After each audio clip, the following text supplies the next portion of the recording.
Badan Kepegawaian Negara mengumumkan pendaftaran P3K tenaga teknis resmi dibuka mulai hari ini, Rabu 21 Desember.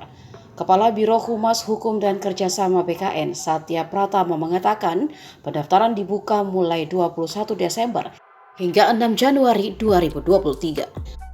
Setelah itu dilanjutkan dengan seleksi administrasi yang dijadwalkan berlangsung hingga 11 Januari 2023. Pendaftaran dilakukan secara online di sscisn.bkn.go.id.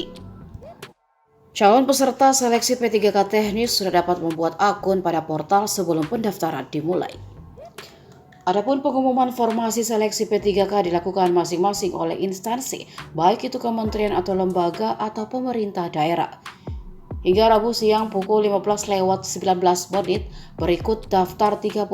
kementerian atau lembaga pusat yang sudah membuka seleksi P3K tenaga teknis beserta link pengumumannya. Kementerian Agama, Arsip Nasional Republik Indonesia, Badan Informasi Geospasial, Badan Keamanan Laut RI, Badan Kepegawaian Negara, Badan Kependudukan dan Keluarga Berencana Nasional, Badan Narkotika Nasional, Badan Nasional Penanggulangan Bencana, Badan Nasional Penanggulangan Terorisme, Badan Nasional Pencarian dan Pertolongan, Badan Pangan Nasional,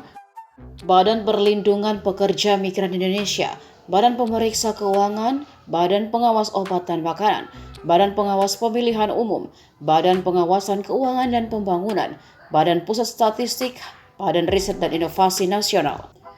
Badan Cyber dan Sandi Negara, Kejaksaan Agung, Kementerian Agraria dan Tata Ruang atau Badan Pertanahan Nasional, Kementerian Kelautan dan Perikanan, Kementerian Ketenagakerjaan, Kementerian Komunikasi dan Informatika, Kementerian Koordinator Bidang Pembangunan Manusia dan Kebudayaan, Kementerian Koordinator Bidang Politik, Hukum dan Keamanan, Kementerian Lingkungan Hidup dan Kehutanan, Kementerian Pariwisata dan Ekonomi Kreatif atau Badan Pariwisata dan Ekonomi Kreatif, Kementerian Pemberdayaan Perempuan dan Perlindungan Anak, Kementerian Pemuda dan Olahraga, Kementerian Pendayagunaan Aparatur Negara dan Reformasi Birokrasi, Kementerian Pendidikan dan Kebudayaan, Kementerian Perindustrian, Kementerian Pertahanan, Kementerian Pertanian, Kementerian Sosial, Kepanitraan dan Sekretariat Jenderal Mahkamah Konstitusi RI, Lembaga Administrasi Negara dan Mahkamah Agung RI.